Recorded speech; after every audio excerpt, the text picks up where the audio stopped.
To get her father's attention, the girl jumped down the stairs. However, even when she was injured and bedridden, her father didn't come to see her. But she thought it was her own fault. Her father was so busy, it was understandable that he didn't come to see her. Although her mother passed away early, as the eldest daughter of the Parvis family, Hella was excellent from a young age. Not only did she get perfect scores in every subject, but she was also a God-appointed spirit master. However, the girl hailed as a genius had only one wish. That was to gain her father's love. But even when she brought her perfect test papers to her father, the man would only refuse to communicate with her, citing busy official duties. But even so, Kira still followed her father. 4 decades, without fail. Every morning, she would wake up without fail, striving to do everything well. Perhaps her father was naturally an indifferent person, so he didn't get close to her. However, on Kira's 18th birthday, a girl named Cosette appeared, completely shattering her understanding. She said she was the daughter of the former Duchess, which meant she was Kira's half-sister. The scene was in an uproar. The Duke had 2 daughters,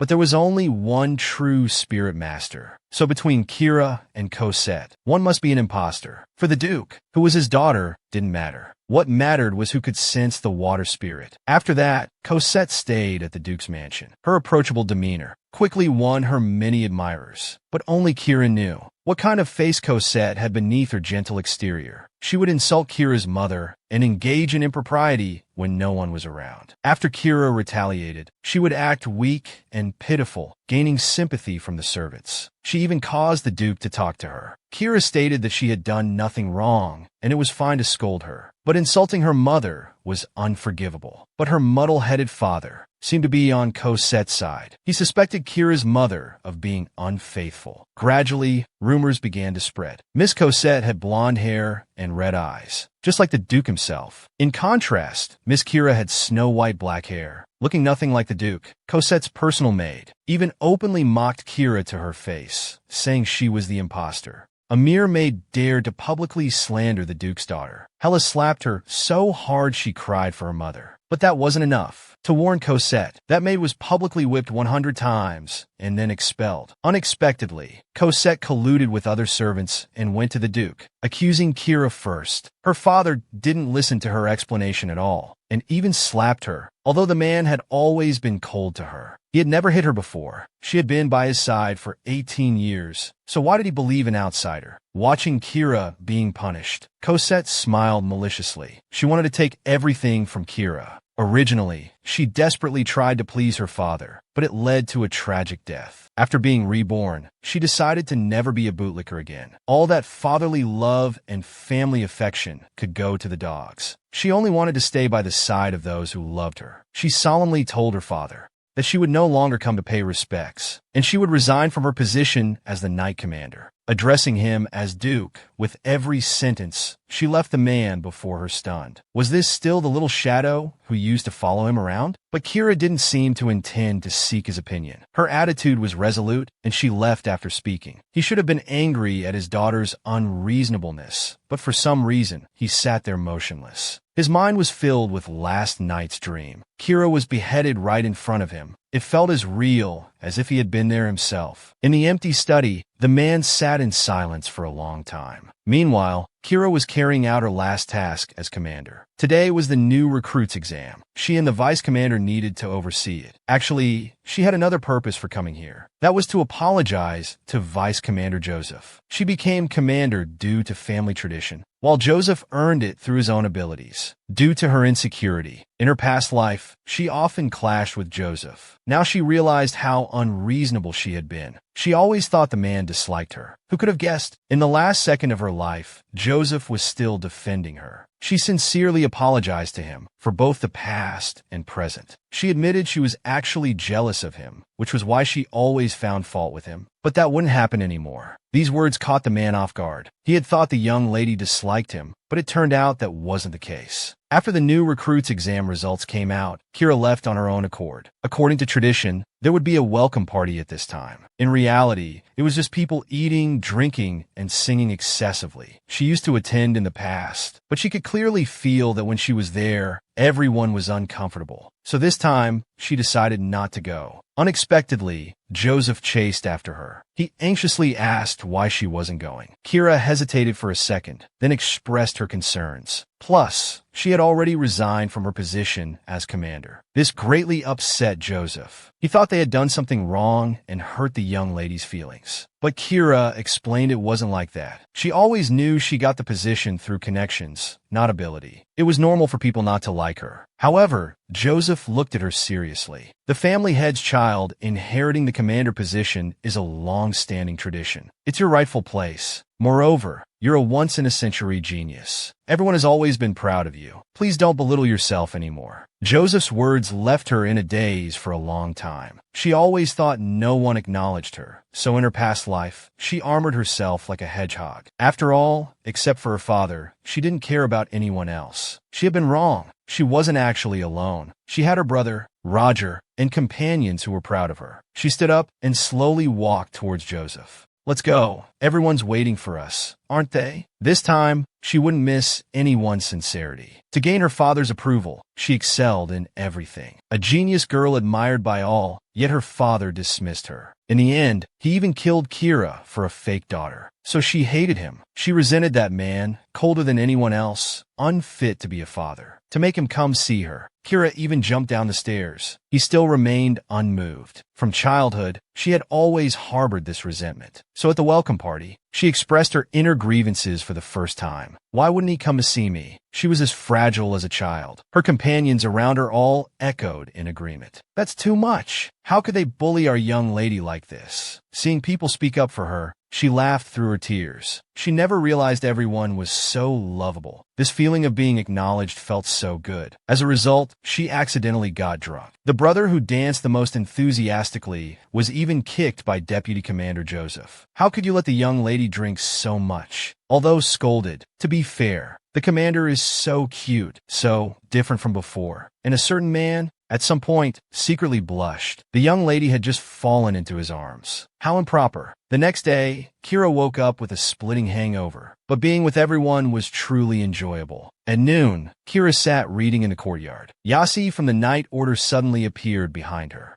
He was running an errand for Joseph. Worried about Kira's hangover, he had specially made honey water. After thanking him, she dismissed the maid nearby. She asked Yasi, "How can I make more friends?" Although she had attended balls before, people seemed unwilling to interact with her. She wondered if she wasn't doing something right. Yasi told her it wasn't like that. Just smile more, and everyone will want to be close to you. The boy's words made her realize. It seemed she often had a stern face. Later, Yasi taught her many social skills. People with common interests tend to get along better. Kira took note of everything. Now she had all the time in the world. She wanted to live a completely new life. She wondered what other noble ladies usually like to do. She asked Roger behind her. He said he wasn't sure either, but romance novels talked about such things. Would you like to read one, my lady? For someone who used to only read academic books, this was certainly a good attempt, but she didn't expect that a romance novel would make her blush so much. What on earth was this? Was this something a proper lady like her should read? To punish herself, Kira decided to read one more chapter. This turned into an all-night reading session. When Roger came to wake her up, she hurriedly hid the book behind her back. She would never admit she liked such books. But Roger seemed to see right through his young lady's tsundere act. He casually mentioned, "Actually, this novel has an extra chapter. Would you like to read it, my lady?" Her of course was almost instinctive. Realizing what she'd said, she quickly covered her mouth. Oh no, her reputation was ruined now. When his daughter used to chase after him, he wouldn't even look back. Now that she no longer bothered him, he started to miss it. Isn't this just being sick? In the past, whenever she went out, he would always see her off at the door. But now he hadn't seen her for what felt like thousands of years.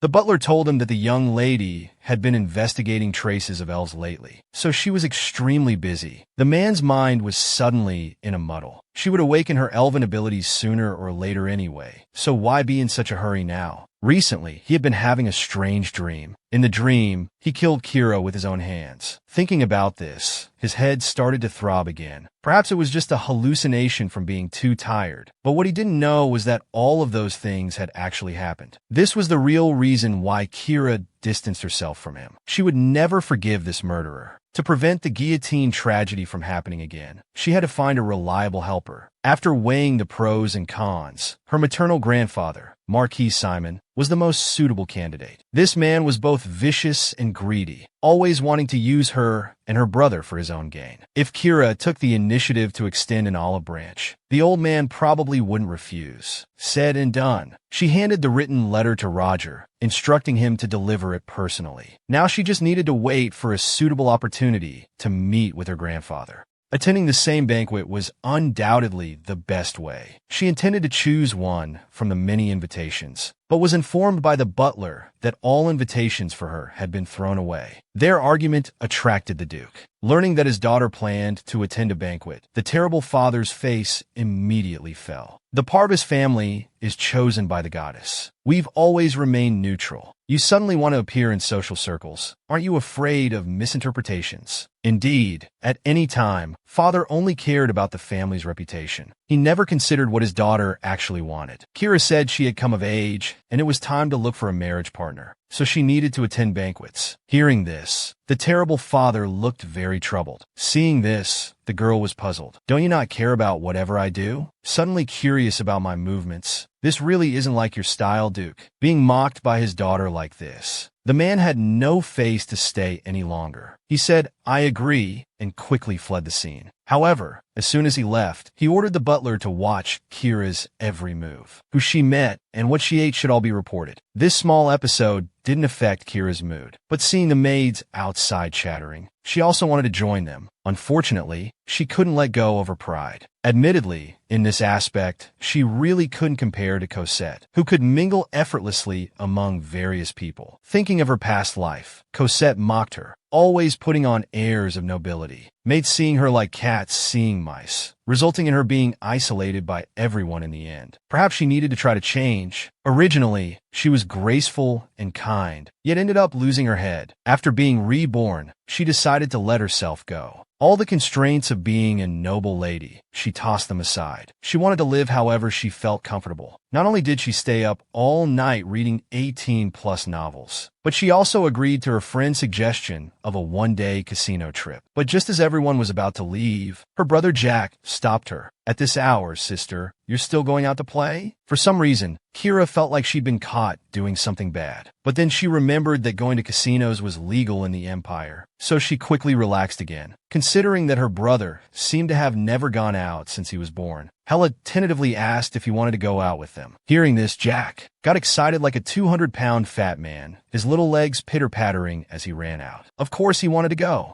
However, when he learned the destination was a casino, Jack jumped higher than a monkey. "Oh my, have you all gone mad? How can you take sister to such a mixed place?" Kira held him down while trying to persuade him, saying they were just going to look around and broaden their horizons, not actually play. Jack nodded obediently like a little chick. Unexpectedly, once they arrived, Kira changed completely. She declared she would try every game mode there. And her luck was no joke. She went on her first try. Having tasted success, Kira was thrilled. "This is so much fun." She got up and moved to the next table. In no time, Kira had won a big bag full of chips. Lena cheered, asking the young lady to treat them. But Ashy beside her had a constipated expression. He felt something was off. The young lady's luck was unbelievably good. Just as he was about to warn Kira, a waiter nearby handed over a note. It said the Count wanted to play a big game with her. Sure enough, someone had seen Kira win so much and was envious. This was clearly an attempt to take the young lady's money. Ashy excitedly tried to persuade her. "We don't need to pay attention to him." But Kira found it interesting. It was like someone challenging her to a duel. She grabbed a small handful, thinking this should be enough to deal with the Count. The rest she'd keep to treat everyone to a good meal. Everyone stared at her in disbelief. With so much money, were they planning to eat gold? The noble lady's first crush encountered a high-level player. She thought she had met her soulmate, but in the eyes of that scoundrel, she was just a small loach in the vast ocean. This all stemmed from the classic move of the player, heroic rescue. During Kira's gambling match with the Count, as expected, she was cheated by the cunning old Count. Just as Kira was about to make a scene, the blonde guy rushed out. The man's domineering appearance instantly captured the girl's heart. She felt like the female protagonist in a novel. perfectly encountering her Prince Charming. However, neither her brother Jack nor her protector Joseph thought that guy looked like a good person. They both urged Kira to go home quickly. But how could the player easily let go of such a good opportunity? He invited Kira for a couple of drinks. The girl, experiencing her first love, naturally agreed to his request. Faced with wave after wave of flattery from the blonde guy, Kira's little heart was pounding, looking at the little lamb who had already fallen into the trap. The blonde guy pressed his advantage and set up their next meeting time. Fortunately, although Kira was naive, she didn't tell the man her real name. She hoped her first love would be pure and flawless. Little did she know everything was all planned by the player. The chance encounter, the heroic rescue,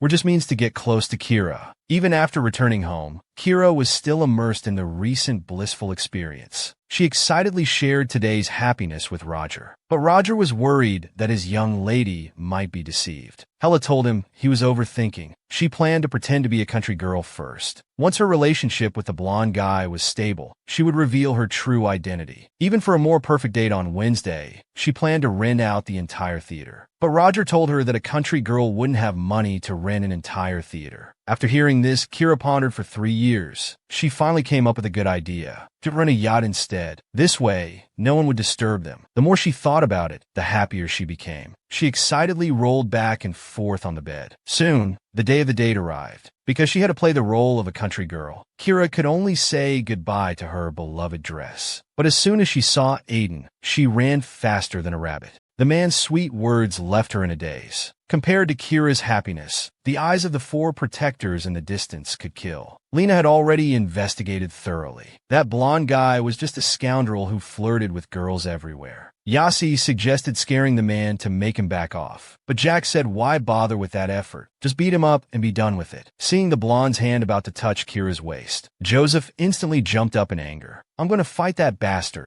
The daughter who used to treasure him now wouldn't even look at him properly. If he didn't actively seek her out, she might have forgotten she even had a father. At first, when Kira said she wouldn't come to pay respects, he didn't mind. After all, no matter how cold he was to her before, she would always greet him with a smile. When did things start to change? The man couldn't figure it out. At this moment, the butler handed him an airship payment bill. He smiled wryly. You must have delivered this to the wrong person. He didn't remember using such a thing recently. However, the butler told him it was rented by Miss Kira, and she used it alone with a gentleman. The young lady seems to be in love. The butler's hesitant expression shocked the father so much he dropped everything. His little cabbage had been snatched by a pig, so that's why she had been indifferent to him lately. It was because she had a lover. In a fit of anger, he went to find Kira. He got straight to the point. Are you dating a young nobleman? Upon hearing this, Kira's hair stood on end. They hadn't reached that stage yet. She frantically told her scumbag father not to talk nonsense. But her blushing cheeks had already betrayed her. The man stood there dumbfounded. He knew very well that Kira's expression right now was one only a girl experiencing first love would have. He was about to question why she chose that boy when he was dismissed by his daughter. For some reason, seeing the scumbag father's discomfiture, I actually felt a bit sorry for him. But Kira, who had sent away her scumbag father, was very happy. She was choosing an evening gown for tonight's party. She had originally asked Aiden to be her dance partner, but the man had to attend a book club, so he refused her. Fortunately, Joseph was willing to accompany her. Dressed in a red gown, Kira looked as beautiful as an angel. Her protector, Joseph, was so captivated his eyes nearly fell out. Luckily, he caught himself in time, preventing Kira from noticing his love-struck moment. The Duke's daughter's appearance at the ball left everyone present pleasantly surprised. After all, her elven family was one that even the royal family had to show respect to. But Kira suddenly felt socially anxious. Oh my, except for Joseph, she didn't know anyone here. Faced with greetings from the Marquis and his wife, she could only respond with incoherent mumbles. The man beside her noticed her discomfort, thoughtfully helped her out of the situation, and then took her aside for some air. While Joseph went to prepare some refreshments, Kira went to see her grandfather. This was actually her main purpose for attending the party today, although she planned to personally execute Zet to avenge her beheading in her previous life. Just to be safe, she still asked her grandfather to prepare a hiding place for her. This way she could act without worries.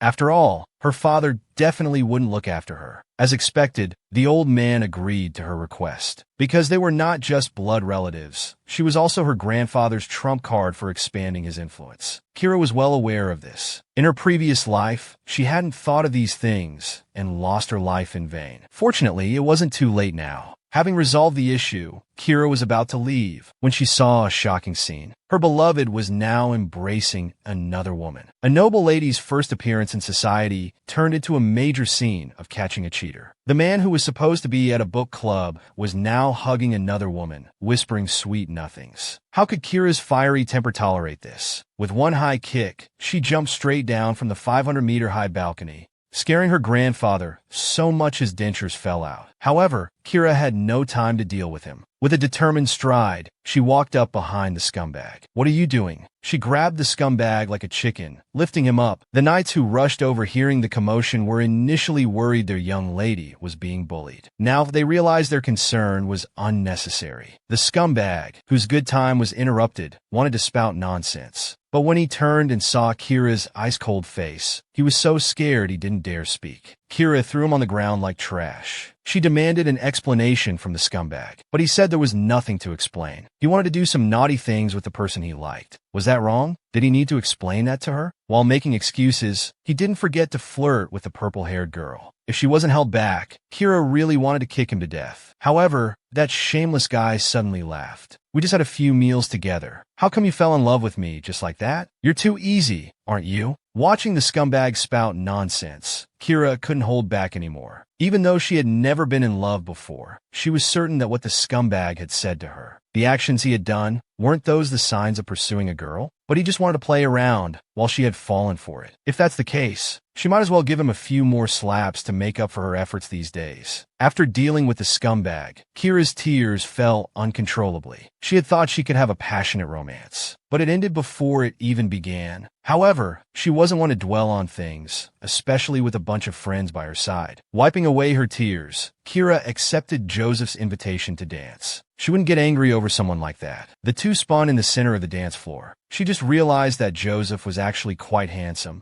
and his occasional glances had already stirred up some men's hearts. With a turn, their eyes met again accidentally. Joseph's face instantly turned as red as a tomato. Look, Kira, your destiny is here." This maid who grew up with a silver spoon actually had troubles she couldn't speak of. That is, she didn't have a single friend. As the next spirit master, Kira was the center of attention, but was also destined to be lonely. She excelled in various aspects, but her social skills were basically zero. So she had almost no friends from childhood to adulthood. Watching other noble ladies at the ball in groups, chatting happily, Kira could only envy them in her heart. She really didn't know how to fit in with them. Her brother Jack's birthday ball was coming up soon. She didn't want to stand there awkwardly like before. So she mustered up her courage and asked Daphne, the helpful young lady, for advice. How could she make friends? After hearing her troubles, Daphne didn't show any sign of mockery, but patiently explained to her the topics noble ladies like to talk about. Kira carefully noted them down. She could talk eloquently about national affairs, but when it came to social activities, she was clueless. Fortunately, Daphne told her everything in detail. They even agreed to go to the princess's salon together. It seemed that as long as she took the initiative, making friends wasn't that difficult. Meanwhile, the princess who received the notice from the duke's mansion was furious. She had sent Kira an invitation, but that was because she thought she wouldn't come. Recalling their last encounter at the ball, she, a noble princess, had condescended to speak to her, but Kira not only ignored her,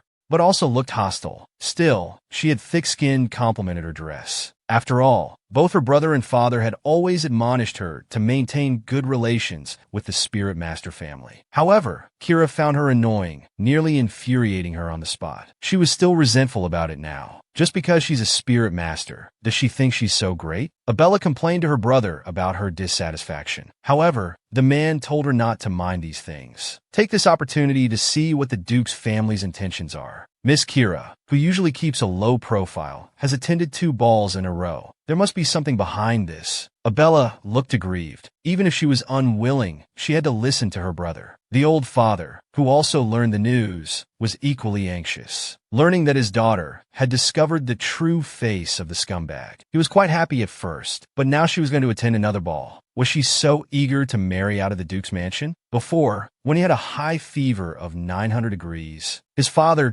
didn't even come to check on him. Now he wanted to talk to him every few days. It was really strange, and just now, the butler came to relay a message, saying that the Duke wanted to see him. Actually, Kira was reluctant inside, but thinking that there was something only her father could help with now, she compromised. She thought the Duke was calling her this time about her tearing into the scumbag at the ball last time. After all, it didn't sound good to talk about it, but she had already thought about how to refute. Unexpectedly, the man had prepared a table full of eggs early, waiting for her. What was this move? Did he want to eat and talk? It was too strange, and she could clearly feel that the man opposite seemed very anxious. Sure enough, the next second she heard him asking about marriage prospects. Kira impatiently said she knew what she was doing. The Duke immediately shut up tactfully. As the head of the Parvis family, it was destined that he couldn't interfere too much in the children's private affairs. After hesitating for a long time, he suppressed everything he wanted to say. Taking this opportunity, Kira frankly said she wanted to visit her aunt. The man drooped his head, saying he'd notify her when the time was set. Seeing her goal achieved, Kira prepared to get up and leave. She didn't think she and her father had the kind of relationship where they could eat cake and chat. Moreover, she noticed that the Duke looked very unhappy today, but she didn't care about him anymore. Whether he was happy or not, she just wanted to meet her aunt quickly. In the 2 weeks since her rebirth, she had researched various materials to understand spirits, but still gained little. So she pinned her hopes on her aunt. She was the only remaining spirit master. When she was young, it was her aunt who enlightened her about spirit knowledge. She had even seen Beatrice's spirit with her own eyes. She needed to figure out why. When the divine oracle said there was only one spirit master, but she and Cosette could both see the water spirit. If she wasn't fake, then who was Cosette? These questions could only be answered when she met her aunt. Perhaps the mystery could be solved then. Early the next morning, Hella and Daphne appeared outside the palace. Today was the day of the princess's salon. The princess looked anxious. She had a bit of a headache. She and Kira had never gotten along well. She didn't know if today's salon would go smoothly, but she had heard rumors. Hella had lived in the Duke's mansion for a long time. She knew nothing about fashion. Today she would dampen her spirits. The most embarrassing little secret was discovered by someone who disliked her. Her face turned red like an eggplant, but the princess thought she had ulterior motives. The noble Duke's daughter actually carried a cheat sheet. Although it only contained some fashion trends and gossip, things definitely weren't that simple. Could she be trying to exchange information with someone?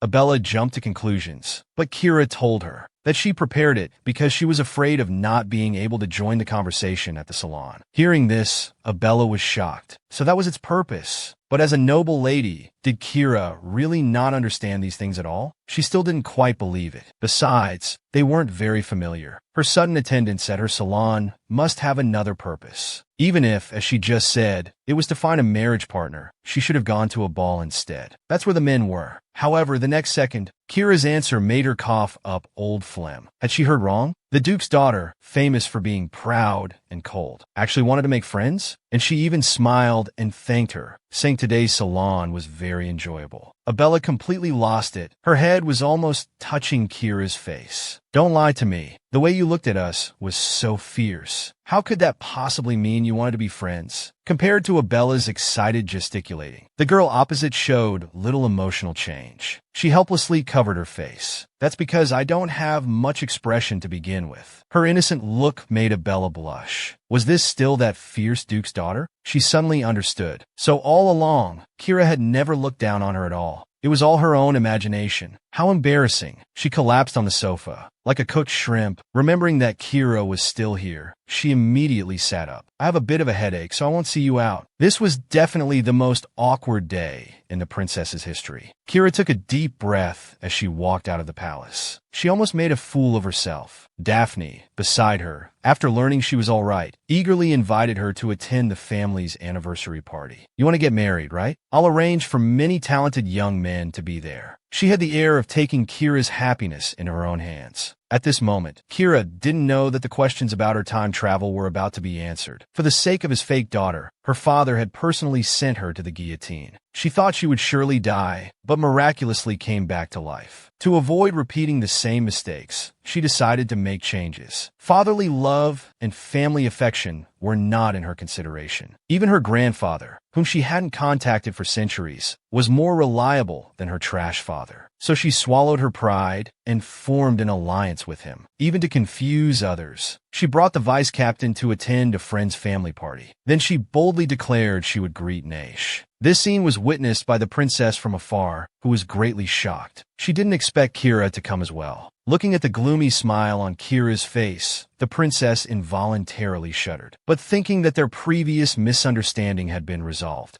she wanted to try to improve her relationship with Kira and invited her to meet her friends. Unexpectedly, Kira agreed so readily. With the princess's help, Kira successfully integrated into their conversation. But she didn't know she had already been targeted. A blonde, blue-eyed, ugly guy entered the party. He was Daphne's brother. Ares came here specifically for Kira. Under Daphne's guidance, he saw Kira chatting. The next second, an image flashed in his mind. Looking at Kira, he gradually felt a sense of familiarity. Just as he was about to go investigate, he was pulled back by Daphne. Ares' eyes flashed with electricity as he looked at Daphne with dissatisfaction. She was so frightened that she stood there helplessly, frozen in place. Then Ares walked behind Kira. He whispered in her ear, "You've come back in time. Why didn't you find me first?" Hela was shocked. Time travel was her biggest secret. How could anyone know? Looking at the man before her, those painful memories flashed through her mind one by one. She could even feel the clear pain on her neck. Stumbling, Hela almost fell. It was Joseph who quickly caught her. "Who are you? And what do you want with the Duke's daughter?" But faced with Joseph's questioning, Ares remained calm. "I just wanted to have a word with her. I think the Duke's daughter would agree." The scene changes. The two came to the reception room. Hela got straight to the point, asking him what he knew. The man directly demonstrated a resurrection for her. In the blink of an eye, he could make a fresh flower wither instantly. It turns out, it was Ares who used time reversal magic to save her. However, this kind of magic requires two people to operate. One caster, and one to keep the memories from before the time travel. But now something was clearly wrong.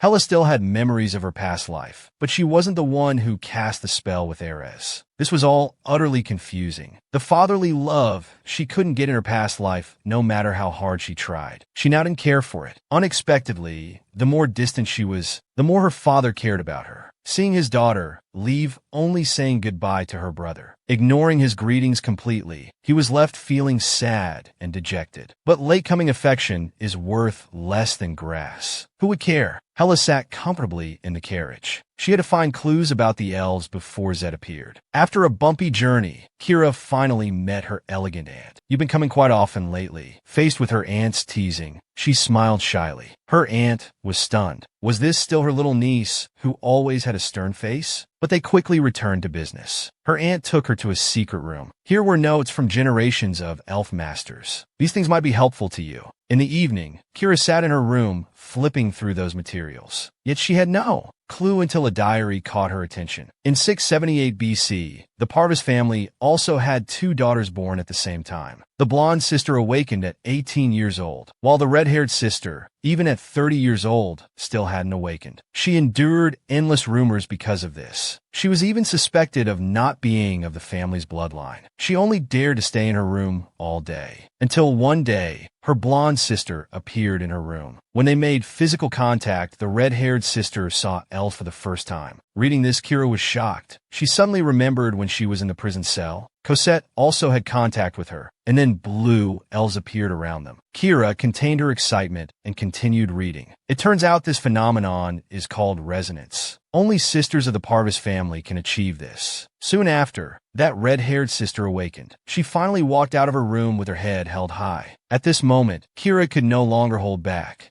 Tears fell drop by drop onto the paper. Before, she had been denying Cosette's identity, while also worrying if she herself was the family's biological child. Now she could finally be at ease. She no longer needed to struggle internally. She would become an elf master sooner or later. But what about the prophecy? Clearly, both she and Cosette could see elves, yet it said there was only one true elf master. Amidst all these doubts, Hella fell into a deep sleep. She didn't notice at all that outside the window stood a blonde girl with red eyes, gazing at the room where Kira was. Her evil smile sent chills down one's spine. The wheels of Cosette's fate began to turn again. To claim her heritage, the fake daughter led the charge to cause a scene. Meeting her father for the first time, "I am your daughter." Cosette's thick golden hair and tomato-colored eyes made her look exactly like the Duke to anyone who saw her. She deliberately chose Kira's brother's birthday to do this in front of everyone, intending to ruin Kira completely. However, this time she was disappointed. The Duke only gave her a cold look. We'll discuss this later. He didn't publicly acknowledge her. This completely deviated from the previous life's plot. Kira stood there, unable to come to her senses for a long time. At this moment, the man called her name. "Kira, as the Duke's daughter, what's your opinion? After the banquet, come to my study. Publicly acknowledge her identity." Is he trying to help her silence the rumors? But soon Kira understood. Perhaps father just wanted to prevent Parvis from becoming a laughingstock. After all, in his eyes, family interests were above everything else. Jack was afraid she'd be hurt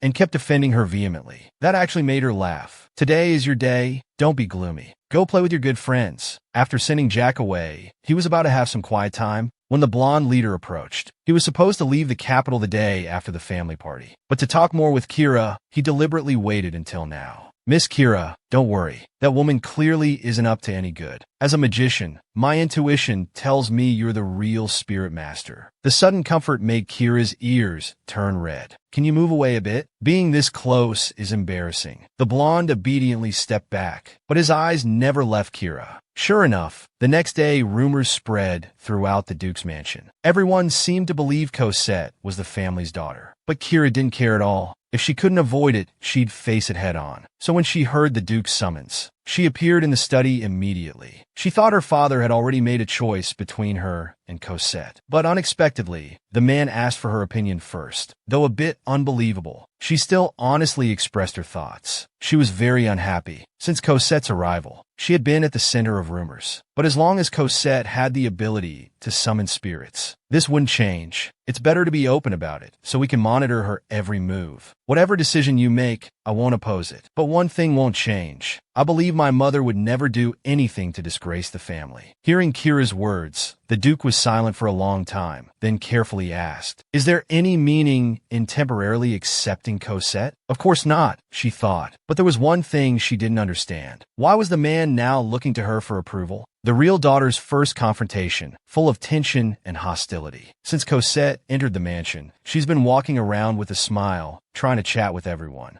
Gradually, everyone lowered their guard around her. Only Kira knew that the team master was up to something again. But she wasn't afraid at all. Compared to her previous life, this time she received care from many friends. Even the unfamiliar blonde gave her a magic ring for protection. Everyone's concern made Kira feel warm and full of strength. Thinking about the good show about to unfold, Kira couldn't help feeling excited. She came alone to the knight's order to practice swordsmanship. If she wasn't mistaken, Cosette wouldn't miss the chance to be alone with her. Sure enough, just as she finished warming up, the little green tea arrived uninvited, holding fresh flowers. Knowing she was practicing swordsmanship, Cosette still deliberately approached Kira. How could she not give a warning to liven things up? Swords have no eyes. You'd better stay away from me. Such a straightforward rejection. Yet the little green tea just couldn't understand. She still shamelessly expressed her desire to be friends with Kira. Kira only responded with a cold look, not wanting to waste another word on her. However, the green tea started crying pitifully. "I just wanted to be friends with you. Why did you hurt me?" Unexpectedly, after all this acting, Kira didn't react at all. Cosette immediately changed her attitude, sarcastically implying that Kira was and hypocritically stating that even so, she wouldn't look down on Kira. She thought Kira would surely break down hearing this. However, the girl just turned her head and smiled at her. "You're so stupid. Just because people say you look like the Duke, you think you're really the Duke's daughter?" "You're so pitiful. But don't worry too much. It's not your fault you look like this. If the truth comes out one day, I'll plead for you before the royal family." Hearing this, Cosette almost flew into a rage from embarrassment. These should have been her lines. Anyone could see that she and the Duke father both had black blonde hair and green-red eyes. The one who should be kicked out of this family should be Kira. However, the girl laughed disdainfully. "If you didn't look alike, how could you have been chosen by others?" Cosette was left speechless. At this moment,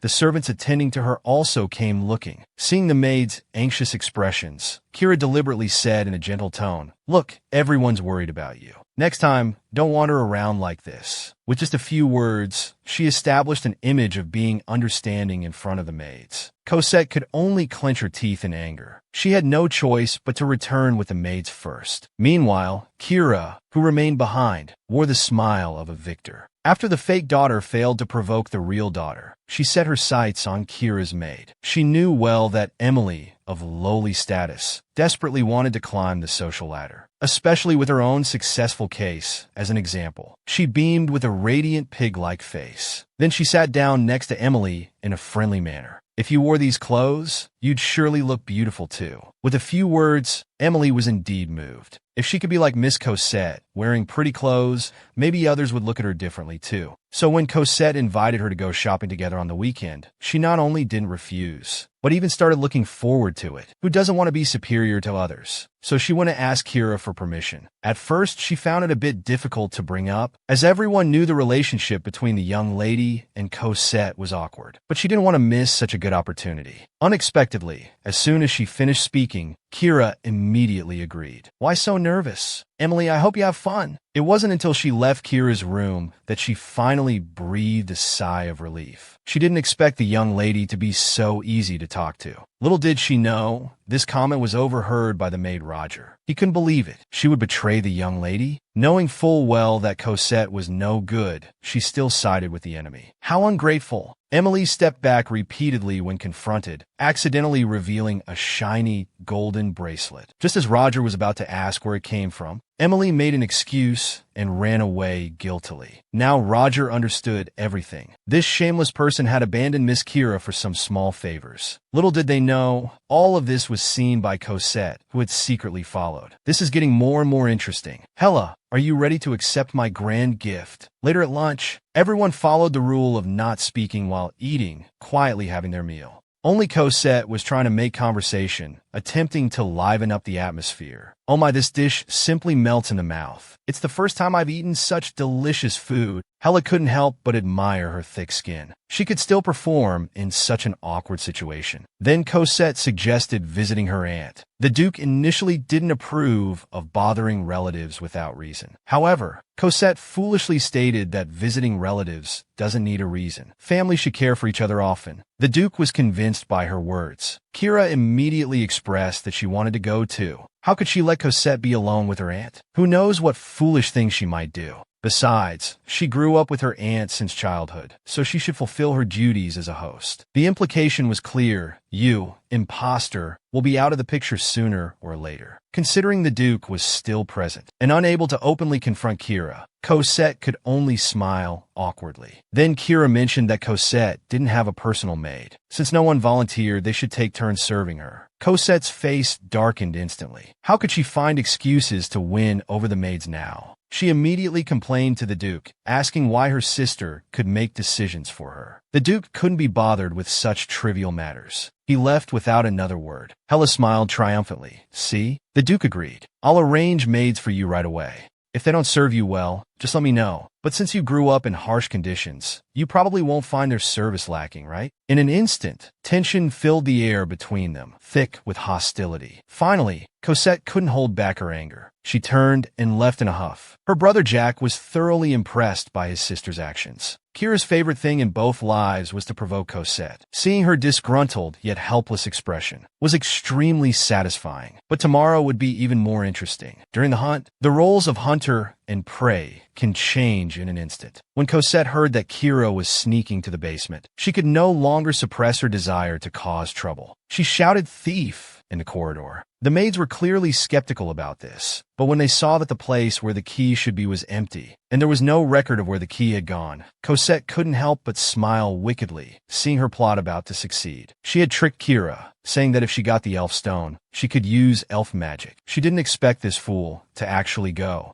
By now, the basement door was completely surrounded. Cosette could hardly wait to see Kira's downfall. But as the door slowly opened, there was no sign of anyone. Cosette stepped forward, smugly shouting, "The entrance is completely surrounded. You'd better come out obediently." In her mind, she was saying, "Kira, come out and face your doom." Then, the sound of footsteps was heard. But the person who came out wasn't Kira, it was Roger. This made everyone breathe a sigh of relief. Only Cosette had a constipated expression on her face. The sudden change made her lose her composure a bit. She questioned Roger in front of everyone, asking where Kira had gone. Was she still hiding inside, too afraid to come out? She shouted like a madwoman. The noisy commotion drew Madame Johann over. Cosette immediately acted obedient and apologized, but said someone was trying to steal the elf stone. She couldn't just stand by and do nothing. Roger suddenly panicked. He hurriedly stated that he didn't have the guts to steal such a thing. But when Cosette asked why he stole the key, Roger stammered and couldn't explain clearly. Seeing this, Cosette started to get riled up again. Sending a maid to such a place in the middle of the night was enough to prove Kira's ill intentions. At this moment, a voice came from the stairs. Everyone turned to look. They saw Kira walking down gracefully and calmly. She had originally asked Roger to help fetch some wine, but didn't expect this to happen. Kira shielded Roger behind her and stated that she had no need to covet the elf stone, because she could see it any time just by asking her aunt. However, Cosette looked eager and was about to say something to confirm, but quickly abandoned that thought, because this secret couldn't be revealed. She had planned to use the elf stone to test and disgrace Kira, but she didn't expect to make a fool of herself instead. Kira now looked innocent, saying she just wanted to drink. Why were they fixating on her? Hearing this, Cosette became agitated. How could someone steal a key just to drink? Did they think she was a complete idiot? However, the butler stated that he had given the key to Kira. He not only promised to keep it a secret for the young lady, but even the wine Roger took was his recommendation. Cosette was furious. Emily hadn't told her about this. She glanced towards Emily's position, cursing silently in her heart. Unexpectedly, Emily looked at her with a sly smile. She just wanted to frame her sister, but ended up shooting herself in the foot. Oh my, Cosette kept asking about my lady's affairs. So it was to frame the young lady. Emily's exaggerated voice successfully caused a commotion. Even Madame Johann began to doubt what exactly Cosette was trying to do. Moreover, her attitude towards the servants was also troublesome. In front of all the servants, she scolded Cosette. How could she make such a fuss over nothing? It was truly disappointing. At this moment, no matter how unwilling Cosette was, she could only grit her teeth and accept the scolding. The mantis stalks the cicada, unaware of the oriole behind. Who could have thought that all of this was within Kira's expectations? Emily was just a temporary small-time actress, using what others want as bait, making them work for you.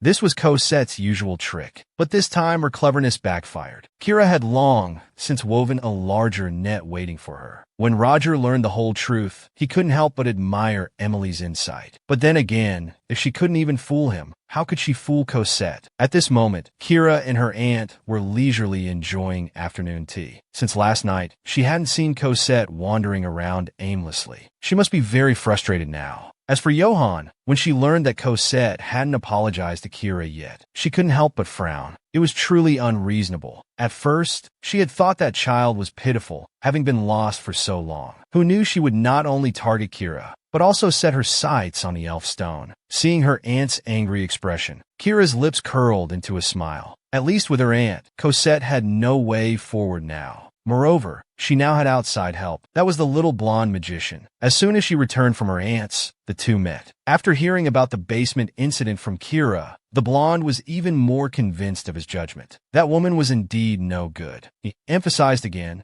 that Kira must wear the ring he gave her. This was the first time he had made a ring for a woman. If she was in danger, he would instantly teleport to her side. As he spoke, he couldn't help but touch Kira's small hand. Frightened, the woman's face changed color. She immediately withdrew her hand. "What are you doing, being so familiar? How dare you touch me? Besides, that ring is too big. She's a knight who needs to practice swordsmanship. Earrings would be more convenient." Unexpectedly, before she finished speaking, the blonde's hand mischievously caressed her face. "It seems I won't be able to leave without a beating today." Going behind her sister's back to find her brother-in-law. "Your sister is so hateful. Why don't you be with me instead?" Unexpectedly, this scene was witnessed by her sister. She really can't stay quiet, can she? If she's not bribing the citizens, she's going after her men. Kira hid behind a tree, watching Cosette still flirting shamelessly. She really wanted to rush over and slap her. However, Joseph's words left both him and Cosette stunned in place. "You're actually very jealous of Miss Kira, aren't you? That's why you're always causing so much trouble. But no matter what happens, I will always stand by Miss Kira's side. You should just go back and sleep it off." Having been rejected, Cosette left, cursing under her breath. And Kira, who had witnessed the whole process from behind, burst out laughing like a pig. Just thinking about Cosette's frustrated expression made her want to laugh. The commotion she made attracted Joseph. Seeing it was the object of his recent confession, the man's face and neck immediately turned red. "Miss, when did you arrive?" Kira, while stifling her laughter, comforted him. "It's all right, I understand. No need to explain." After the playful moment, they quickly returned to serious matters. Everyone hoped that Kira would return to her position as the knight commander. They couldn't let that impostor Cosette take advantage. The man's words made her ponder. When she first returned after transmigrating, she had thought everyone disliked her, so she voluntarily resigned to her father. But now she could clearly feel that people didn't seem to dislike her. They even supported her. So she decided to find the Duke to restore her position as commander. However, at this moment, her old father was sitting alone on the balcony, drinking to drown his sorrows. His mind was filled with today's conversation with the emperor. To appease the empire's citizens, either Kira or Cosette must die.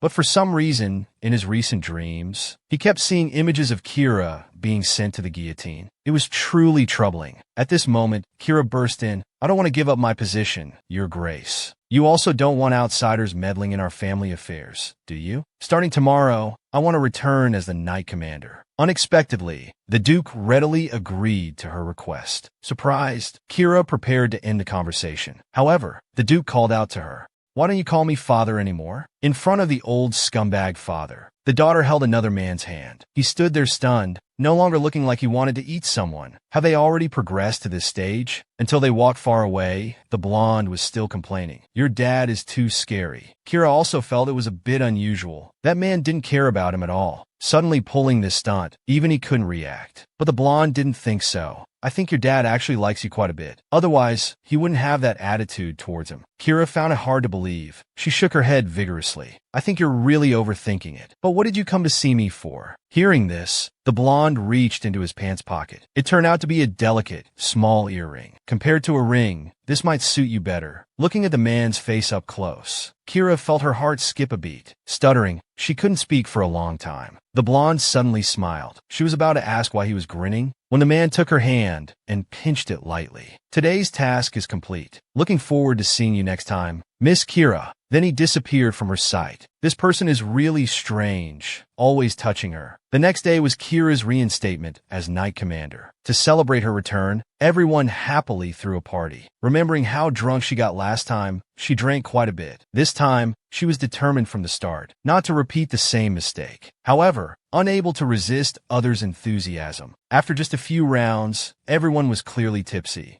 But the atmosphere was just right. The redhead shouted, swearing to always follow Kira. They would never acknowledge that impostor Cosette. Others chimed in agreement. Kira happily leaned on Joseph. She didn't notice the man's worthless expression behind her. Yet he still teased others. "Joseph, why are you blushing too? Is your alcohol tolerance not good?" The man whose thoughts were exposed could only lower his head and drink silently. "All right, I'll go out for some fresh air. I want to go too." The two blushing people came to the balcony. Afraid of the strong wind, the man draped his coat over Kira's shoulders. Who would have thought, in the previous life, due to misunderstandings, he and Joseph were always at odds? But the man supported him without any complaints. "Joseph, can I ask you a question? Why from the past until now Have you always been by my side? The ugly sister was just jealous. The younger sister was constantly causing trouble. She even sent her maid to eavesdrop on the Duke. It turned out the annual ritual was approaching. As the spirit master, the aunt was unwell and needed someone to replace her. For the chosen person, this was a very meaningful event. But if they messed it up, they would never be able to participate in temple activities again. He naturally preferred the familiar Kira.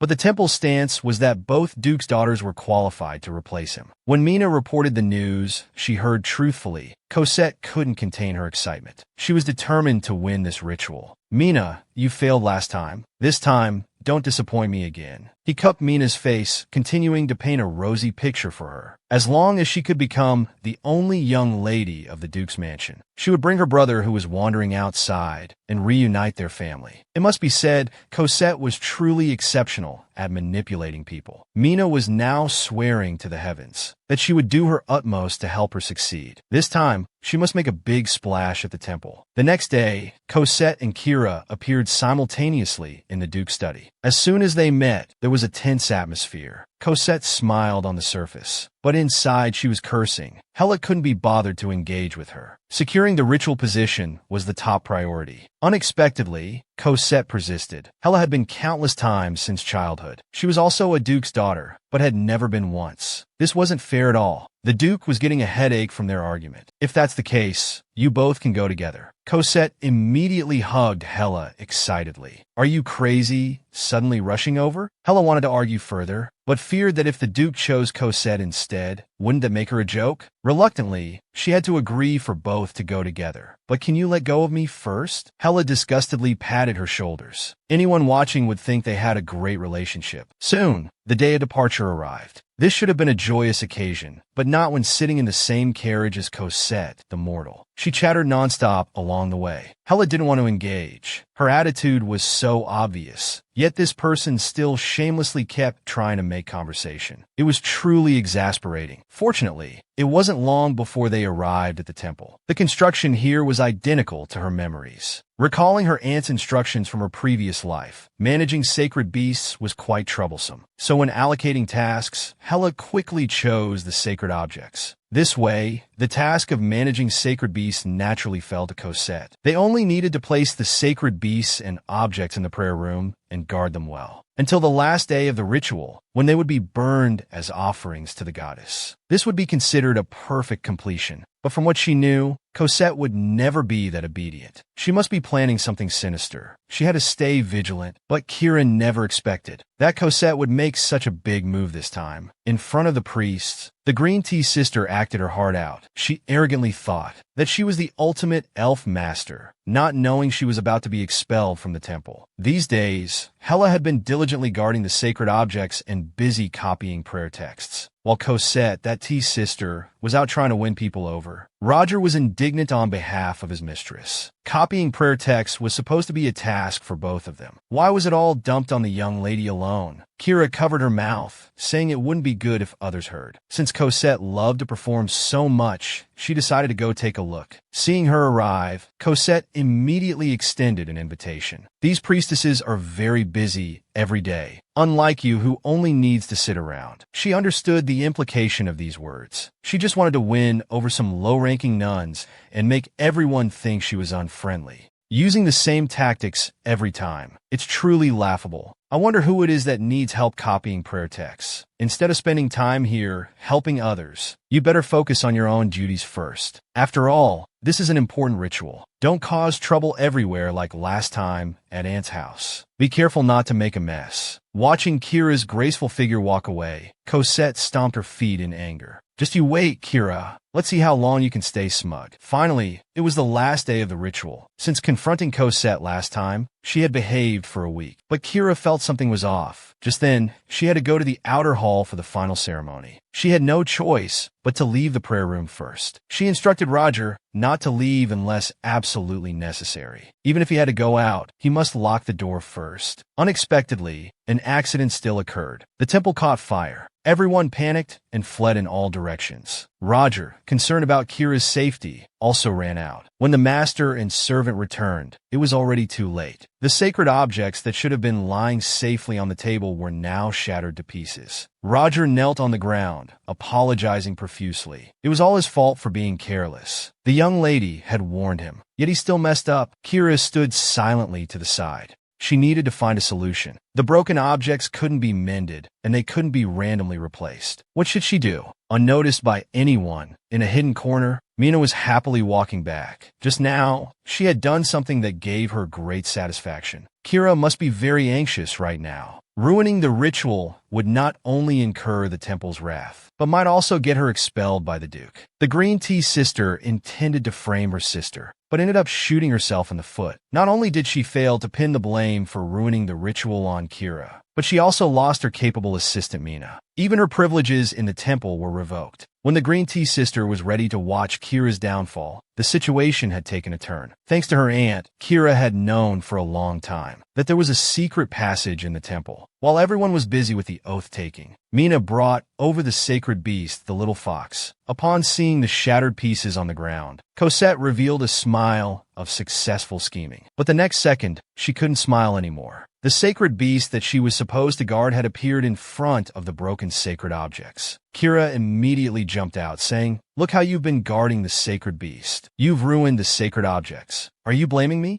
Kira said, "But before we came, the prayer room door was clearly locked. This means someone deliberately let the sacred beast in." Cosette's words raised questions among the priests. Who was the last to leave the room? Kira answered it was her maid, who was sent for medical treatment due to concerns about smoke inhalation. Next, it was Roger's turn to play his part. He pretended to be flustered and explained, "How did the sacred objects break? They were fine when I left." At this moment, a nun stepped forward to testify for him, saying she evacuated with Roger, and indeed, they didn't have time to close the door. In other words, it was reasonable that the sacred beast came here and destroyed the objects while no one was around. Roger took the opportunity to take the blame on himself. It was all his fault for being careless, which led to this result. Kira crouched beside him. Even if Roger made a mistake, shouldn't the one truly responsible be the guardian of the sacred beast? The master and servant's coordinated act pointed the finger directly at Cosette. Just then, someone noticed the suspicious Mina. They asked where she was when the fire broke out. She stammered and couldn't answer for a long time. It must be Mina's laziness in not watching the sacred beast properly that caused this situation. Everyone chimed in, making Mina's face turn pale. But she indeed couldn't explain herself. Now that the truth is out, someone must be punished. How about giving Mina a caning punishment and expelling her from the capital? Kira's statement shocked everyone present. They didn't expect the maid to be so impartial. Mina looked to her master for help, but was directly ignored by Cosette. Poor Mina. Do you know how important it is to follow the right master? The plan to frame her sister had failed. Upon learning the truth, the Duke was very disappointed in this extremely foolish fake daughter. The Parvis family had never caused trouble to maintain absolute neutrality. However, because of this daughter who appeared out of nowhere, he actually had to write an apology letter. He was utterly embarrassed. Cosette stood there, gritting her teeth. It was all Kira's fault. That day at the temple, they had dealt with Mina, and the matter should have been over. But Kira actually proposed to strip her of her temple rights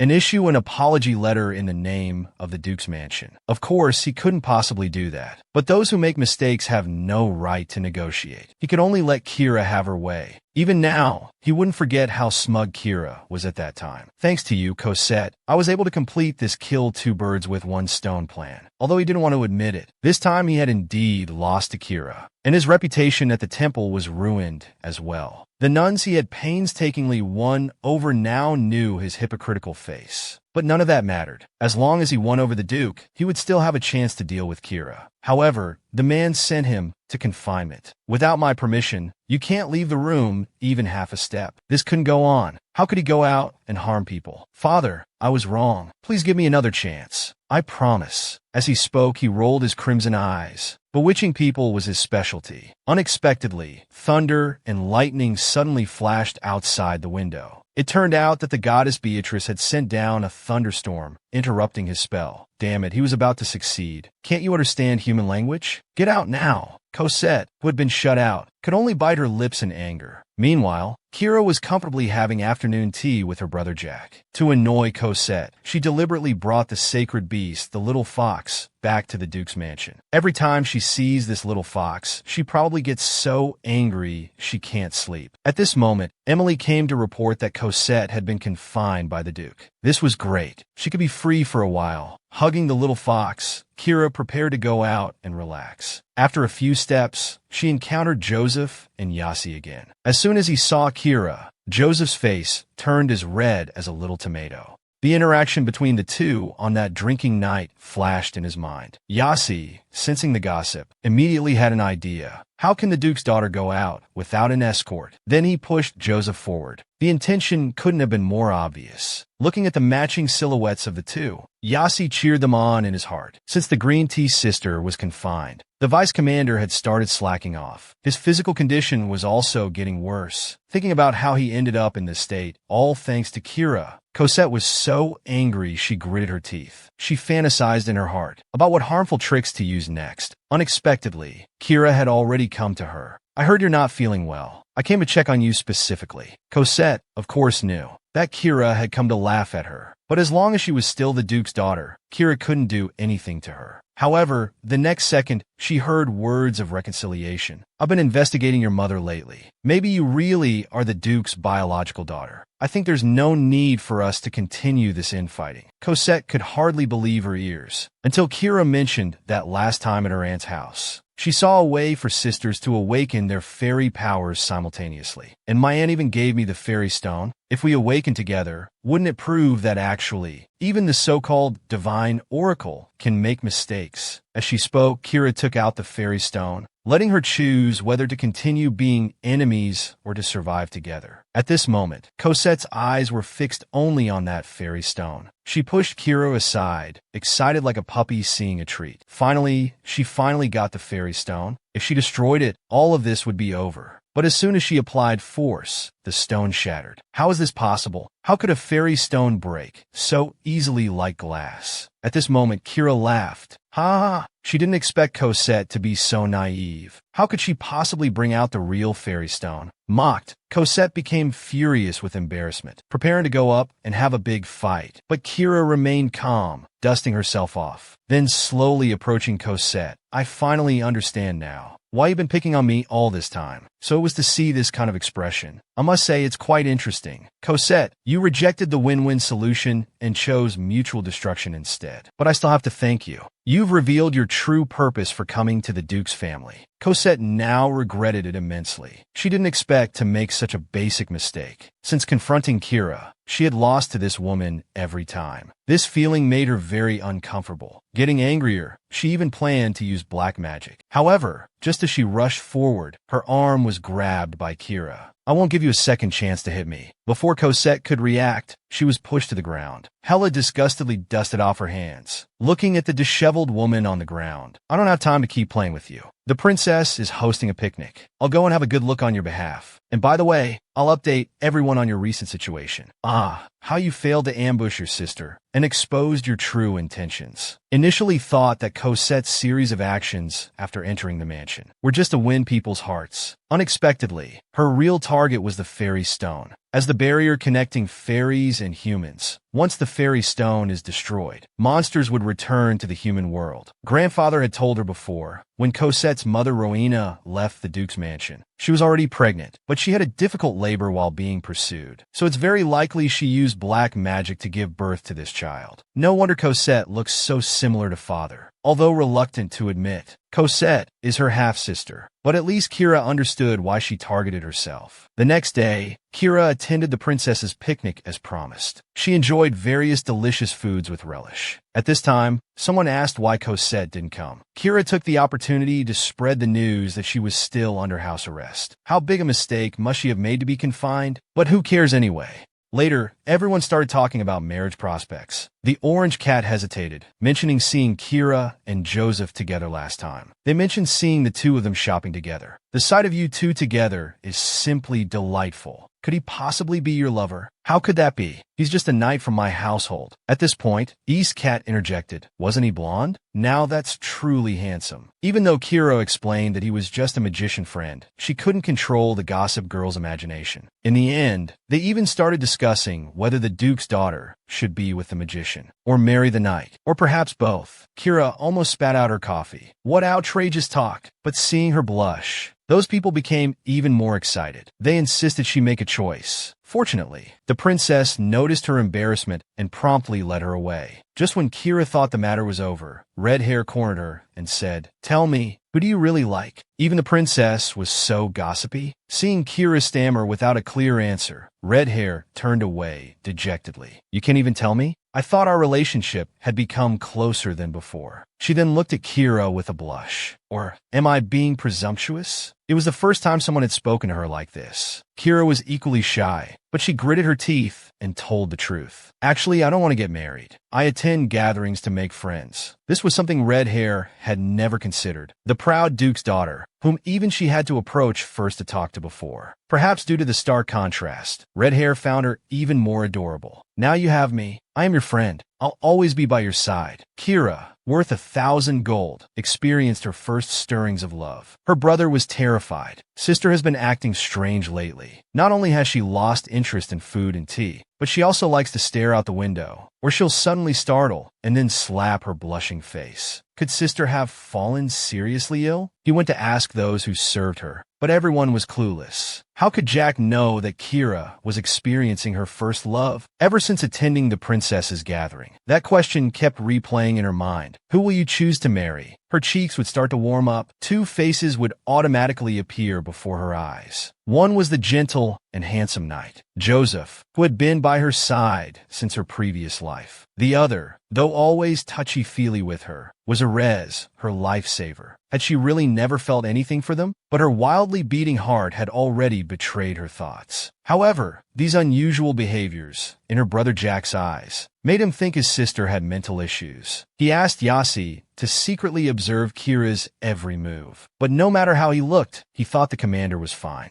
Until Joseph appeared in the picture. One started stuttering when speaking, the other blushed to the ears. Yasi immediately smelled the scent of love. These two must have something going on. He followed behind, grinning foolishly. Joseph didn't understand why he was smiling like an idiot again. Yasi secretly approached the vice commander. "Have you and the young lady made any progress recently?" Hearing this, someone's face color alone revealed his guilt. But he stubbornly denied it. He kicked Yasi's leg, saying, "Stop talking nonsense." While speaking, he glanced at Kira with a guilty expression. Unexpectedly, Kira had already heard and was now flustered. She didn't notice she had missed a step on the stairs. Just as she thought she was about to have an intimate encounter with the floor, a pair of warm, large hands suddenly caught her waist. Their eyes met, and the air was filled with pink bubbles. Can you say this is the look of innocent people? The next second, they quickly separated as if electrocuted. Excuse me.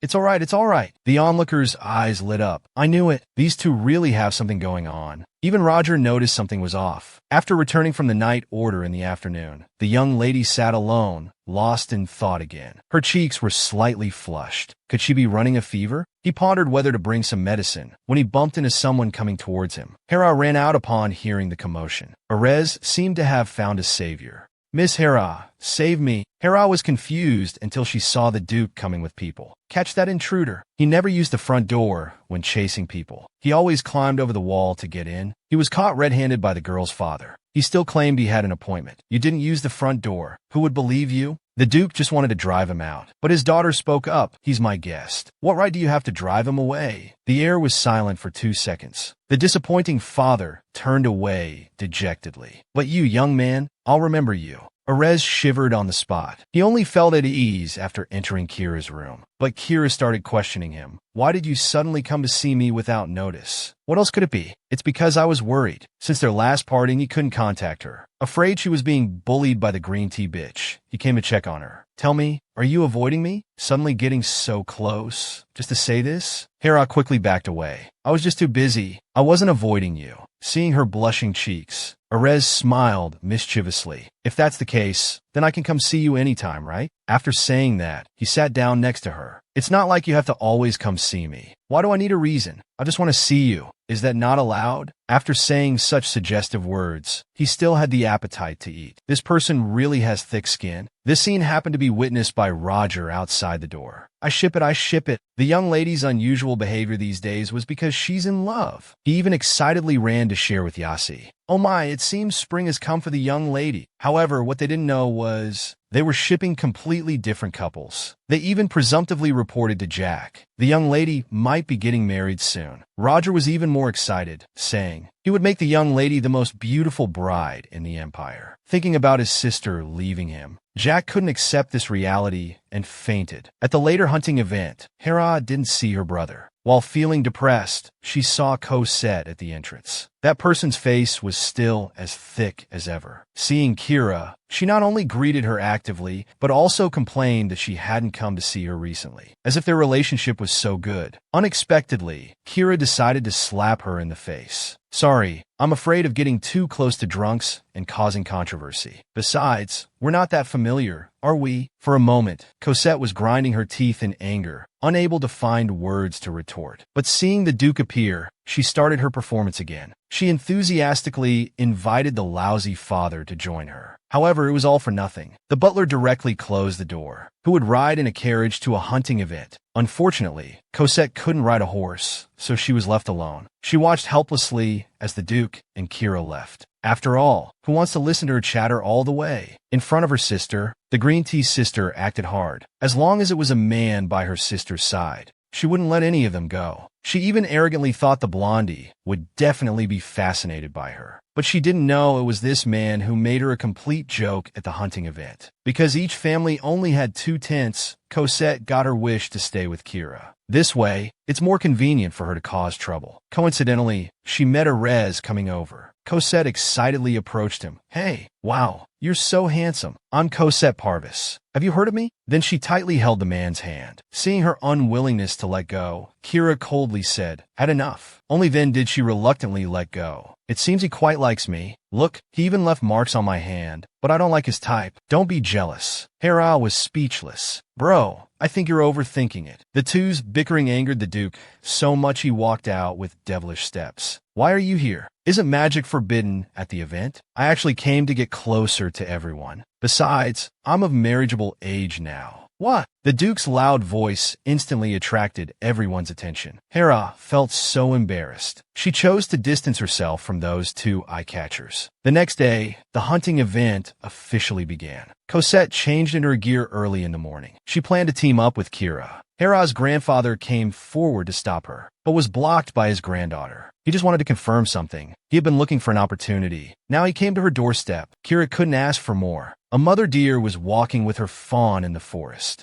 But the next second, she fell under Kira's arrow. Joseph, seeing this, prepared to carry the prey, but was stopped by Kira. There's still one more. She looked at Cosette. Since you're here, do you want to try? Anyone could see that Kira wanted to compete with Cosette. She had always wanted to defeat Kira. How could she pass up this opportunity? She aligned her body with the sword, her posture as perfect as could be. Kira happily watched this scene. The fish was finally about to take the bait. However, at the critical moment, a voice called out, "Oh, you can actually shoot arrows." This idiot. He should have said that after she hit the prey. Then he and Yasi would exclaim simultaneously, "She has an amazing talent for archery." Everyone would start to doubt her previous claim of being a country commoner. Although the plan had deviated now, there was still a chance to salvage it. Yeah, when did you learn archery? With these words, the surrounding crowd started to discuss. Under pressure, Cosette explained with a fake smile that before coming to the Duke's mansion, "My uncle taught me a bit, but I only learned for a few days, so I'm not very skilled." She knew she would say that, but Kira had already thought of how to respond. If that's the case, you should try even more. Let's see how well you've learned. If she hit the target, it would negate what she just said. If she missed, it would be admitting she's not as skilled as Kira. Either outcome would upset Cosette. In front of everyone, the green tea sister cried with snot and tears, "Little Lulu is so cute. How can we kill her?" A precise performance of tea art, instantly making all the men present feel sorry for her. Seeing Kira's stunned expression, she cried even harder. "Are you going to kill the mother and child again?"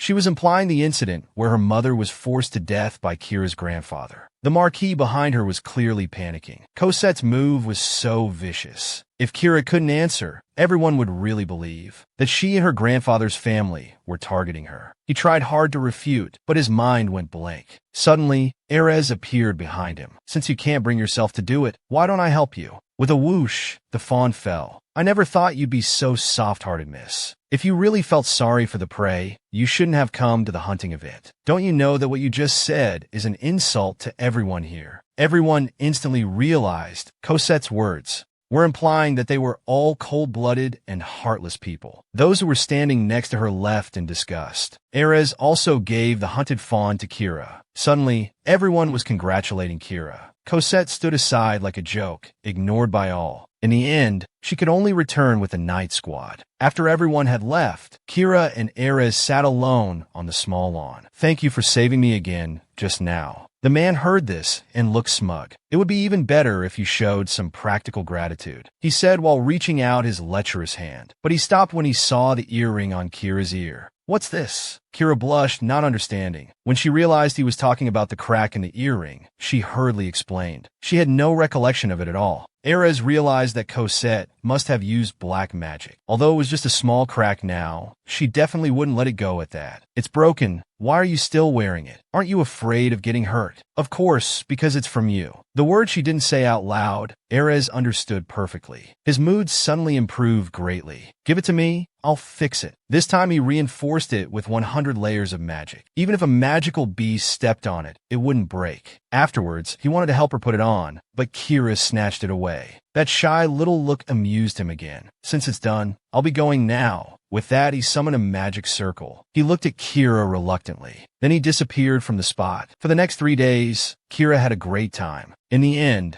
the princess and prince received the most prey, becoming the stars of the event. Ever since the fawn incident, the nobles had isolated Cosette. Ignored by everyone, he stayed in his tent and never came out. In the past, he would have spread unfavorable rumors about Kira everywhere. But due to the princess and Kira's close relationship, he didn't dare to act rashly. Just when everyone thought the hunting event had ended successfully, a monster appeared at the banquet. The servant master finally revealed his true face. Watching Kira come to find weapons, he couldn't control his excitement. You're asking for death yourself. However, Kira's mind was on the monster before her. If not dealt with promptly, everyone present might be wiped out. Suddenly, the two fought fiercely over the weapons. Cosette no longer pretended to be a loving sister. An evil smile appeared on his face. Di Cairo. He pushed her out. The monster behind shouted excitedly, ready to enjoy this delicious meal. She would surely die. But then he saw the Duke's face, anxious beyond measure. When he came to his senses, she had already landed safely. The Duke had lost consciousness. The monster opened its bloody mouth, ready to attack again. At this moment, Joseph appeared with the night squad. With one sword, he ended its life. This farce finally ended. The banquet scene was in complete disarray. The princess was relieved, fortunate that Kira wasn't hurt. However, the red-haired prince fell into deep thought. The Duke, rumored to be indifferent to his daughter, actually rushed to save her personally. Is blood really thicker than water? In another room, the Duke remained unconscious for a long time. Kira's feelings were particularly complex. The father who sent her to the guillotine in her previous life had just risked his life to save her. That concerned and caring expression she had never seen before. She thought he would save Cosette first. Unexpectedly, he chose her. She really didn't know what this person was thinking. With a bang, the door was opened. Erez rushed in, panting. He grabbed Kira's hand. 3 circles left, 3 circles right. After confirming she wasn't hurt, he finally let out a long sigh. Thank goodness you're all right. Since he was already here, he might as well check on his future father-in-law. Although his breathing was stable, he just wouldn't. Wake up, Erez suggested. We could go to the temple to find some healing magic. I can help. Don't worry for now. Kira turned her face away, awkwardly. Who's worried? She just found it strange why the Duke suddenly changed his attitude. Erez thought she was overthinking it. Maybe the Duke has always cared about you, and your small changes after rebirth would cause a butterfly effect. Perhaps in this life, the Duke actually loves you. Kira lowered her head dejectedly. That's impossible. She absolutely wouldn't believe it. She had always warned herself. No expectations, no disappointments. So she would never be as foolish as she was as a child. It seems this father and daughter are equally stubborn. He didn't want to continue this topic. But there's one thing I think you should know. The one who begged me to turn back time was the Duke. The terrible father finally found the truth in his dreams. It turned out he had killed his own daughter in the previous life. Even his only son was sacrificed due to his foolishness. And the other daughter he once took pride in had actually joined forces with demons to destroy the world. Less than a month after Hera's death, the land was devastated. People died en masse like withered leaves. Humans and demons officially began a great war. At this very moment, his Aunt Johanna had her throat slit. Cosette also disappeared, as if she had vanished into thin air. Not a trace could be found in the entire empire. It was as if someone was plotting something. Everything was too coincidental. The Duke stood on the ground that resembled hell. Where exactly did things start to go wrong? Was it his sister's death? Or Cosette's disappearance? Or was it even further back? He suddenly thought of the deceased Kira. But it had already been proven that she wasn't of Parva's bloodline. As he was lost in thought, Cosette, who had long disappeared, emerged from the ruins. The Duke excitedly threw down his sword. "Where have you been all these days? Are you hurt?" But as soon as he touched the girl's body, he couldn't help but shudder. Ice cold, no warmth, just like a corpse. "Who are you? What have you done to my daughter?" The girl opposite seemed to hear a joke. "Your daughter? Didn't you already kill her?" Then, under the man's shocked gaze, she began to tell a story from 20 years ago. A woman named Rowena, about to give birth, was being hunted. She carefully hid in a corner. If she could just give birth to the child in her womb, she could seek revenge on these people later. But blood flowed down her legs. With trembling hands, she couldn't believe her child had died in the womb. Filled with hatred, she summoned a demon from hell. "I'm willing to sell my soul. Please help me take revenge. Let everyone suffer a fate worse than death." The contract was made. Rowena left the world with resentment and hatred. And her child, that is the current me, the Duke stepped back, saying it was impossible. "If you're of demon race, how can you use elf magic?" "Oh, that? Thanks to this body. No matter the soul, as long as the vessel is from the Parvis family, it can control elves." When the bloody truth was laid before his eyes, the Duke fell to his knees in despair. Regret wasn't enough to describe his current desperation. He even had thoughts of dying. Would death be able to undo everything from before? Could he gain his daughter's forgiveness? The Duke tortured himself with these thoughts. The immense sorrow even made his body retch uncontrollably. He crawled on the ground like a dog, hoping Cosette would give him a quick death. Unfortunately, he was disappointed. She hooked his chin. "I won't let you die easily. I want you to watch, lonely and desperate, as this world slowly perishes. Witness with your own eyes the disaster brought upon the world by your mistakes. Then you can choose to end yourself." Learning the truth, the father decided to give up completely. He lay on the bed, feeling worse than death. Blood spewed from the corner of his mouth, yet he eagerly awaited death's arrival. On his deathbed, his soul floated to a prison. His deceased son, Jack, was looking at him expressionlessly. "Didn't I tell you long ago never to abandon sister?" That father deeply pierced his heart. He guiltily apologized to his son, thinking he could still make up for something. But Jack suddenly shouted, "He and sister are both dead. Are you coming to say these disgusting things now?" All along, he and his sister only wanted their father's gentle smile. Even a brief greeting would have made them happy for a long time. However, such a humble wish was mercilessly destroyed. He came here only to ask his father one thing. "You must not die."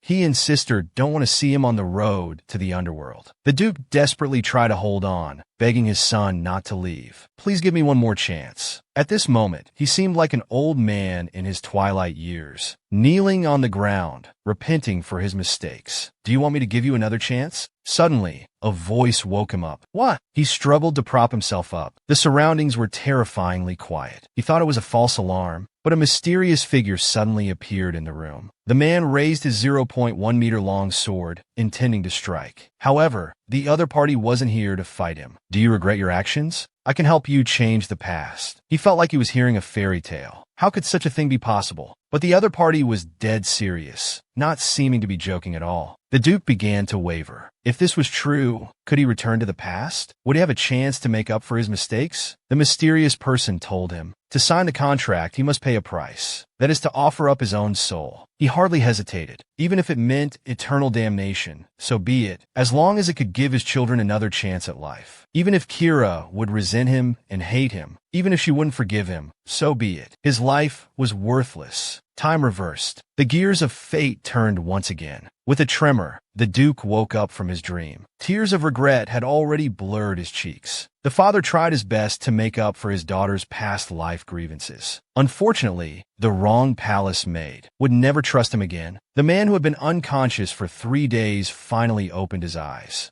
The first thing he did after waking up was to frantically search for his daughter. He feared that if he was late, the helplessness and despair in his dream would become reality. He held Kira tightly in his arms, so carefully, as if protecting a fragile treasure. The sudden action almost frightened the girl. "I'm sorry, Kira. You must have had a hard time these years." After they sat down, the terrible father confessed that he had been having nightmares for a long time. In the dream, the empire was in ruins, day and night indistinguishable. Most importantly, you weren't in that world. Hera immediately realized. Erez had said that the Duke was the one who reversed time with him, and the horrific scenes he described must be the world after his death. He wanted to ask for more useful information, but the man started apologizing on his own. As the shield of the empire, he had always warned himself not to be swayed by personal emotions. So he neglected his young children. When the children needed him most, he chose to be a cold bystander. "I was really a terrible father. I only thought about the family and the empire. But now I want to live for you as your father. Can you give me another chance? A chance to atone to you." Hera stood there, speechless for a long time. The apology that came more than a decade late made her feel more surprised than anything. The Duke thought it was just a nightmare he had, but he had really died. After his mother passed away, his father was all he had left in his heart. But no matter how hard he tried, his father never spared him a glance. Later, with Cosette's arrival, he even doubted if he was truly of Pavis blood. Countless sleepless nights he didn't know how he endured. So he remained himself. He could choose to coexist peacefully with the Duke, but he would never love again. However, to deal with Cosette and the Bane family, he still needed the Duke's power. "As for your words about living for me, I'm quite happy about that. I plan to send Cosette back to the Earl's mansion." Kira looked at the man in disbelief. Seeing him push his own daughter towards the magical beast, the Duke had already decided. Cosette couldn't stay. But before confirming who between him and Kira was the true spirit master, he couldn't deal with him either. Kira knew that for a man who always weighed pros and cons, to go this far meant he had already changed. However, she had a question in mind. "Are you really sure I'm your daughter? Judging by appearance, Cosette seems more likely." But this time, the man gave her a definitive answer. "I'm certain you are my daughter." Kira, being acknowledged, almost fled in panic. She didn't know why she was crying. Perhaps remembering her past self? "See, he finally acknowledged you. Too bad you can't hear it anymore." The mischievous green tea finally got her punishment. Seeing the maid coming to help pack her luggage, she was still making a last struggle. Thinking it was Kira's idea, she clamored about finding the Duke for justice. Unexpectedly, she was slapped in the face the next second. The Duke not only came,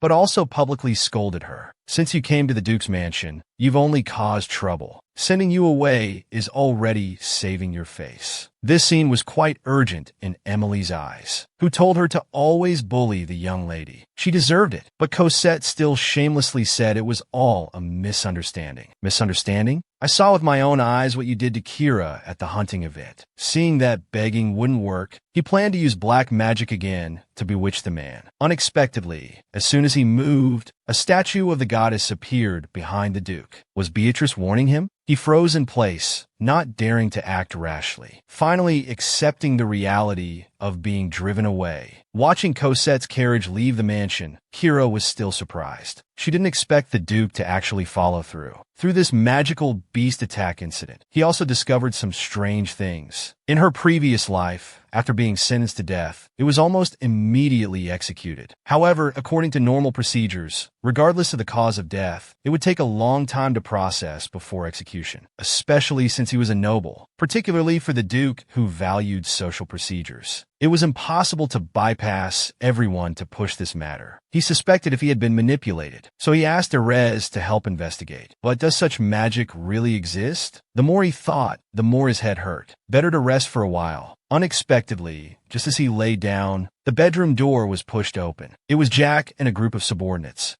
"Sister, did you see? That unlucky woman is finally gone." Yasi even cried with excitement. Although the young lady never showed it, they all knew in their hearts during the time Cosette was here. The young lady had a hard time. Seeing everyone's sincere blessings, Kira's mood also improved for once. The next day, the siblings had a small celebration in the wilderness. It had been a long time since he was alone with his sister. Jack finally asked the question he had been holding back for a long time. "Sister, are you in love recently?" Kira blushed on the spot, frightened. Coincidentally, Joseph walked by. Kira wanted to change the subject, so she started chatting with Joseph. Unexpectedly, seeing the harmonious picture of the two, her brother blurted out, "Sister, you're not in love with Joseph, are you?" The atmosphere suddenly became extremely awkward. Kira kept explaining, "Don't listen to what kids say." But Jack had his own thoughts. "If it's with Joseph, I have no objection." He grabbed the man's arm. Then he solemnly instructed, "I entrust my sister to you.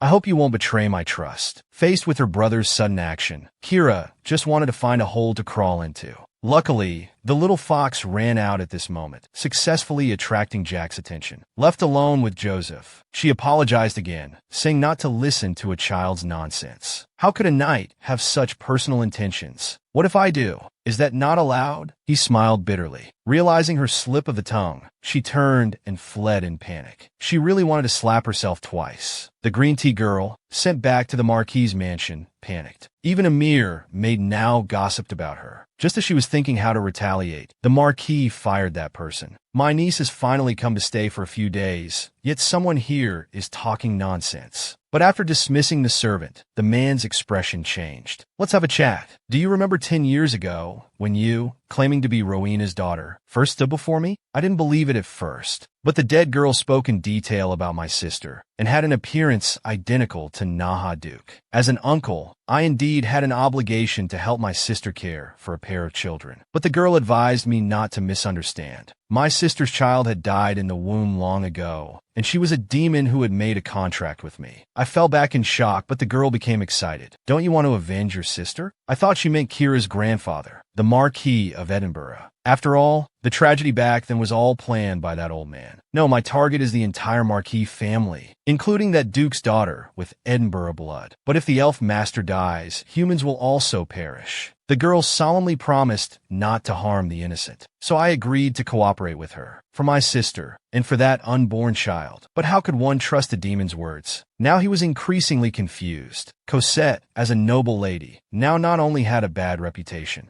but was also driven out of the Duke's mansion. Have you really put my sisters and my revenge as the top priority? Unexpectedly, his questioning was ruthlessly interrupted. The tomato-colored eyes were full of displeasure. Are you doubting me now? Didn't we agree to have the same goal? Don't overthink it. Everything is under my control. She's been driven out, yet still stubborn. But the Marquis also knew now was not the time to fall out. To avenge his sister, he must endure. When only Cosette was left in the room, she no longer had the confidence from earlier. As long as Beatrice's energy remained, her black magic couldn't take effect at all. Originally planning to stay at the Duke's mansion to find the elf was ruined. But now it seemed she had to attack head-on. He just accidentally dropped his fork, yet he was so scared he broke out in a cold sweat. His father would surely scold him for lacking manners. Unexpectedly, the usually cold man's first reaction was to ask if he was hurt. Even his sister was acting strange, actually chatting with father during the meal. Although they were talking about work, in his memory this had never happened before. Jack was dumbfounded on the spot. At this moment, the butler rushed in to report. There was a gunpowder explosion at Ant's mansion. Fortunately, no one was hurt, but the warehouse was severely damaged. The Duke needed to send people for repairs. Kira immediately realized this must be Cosette causing trouble again. Sitting in the carriage heading to Ant's house,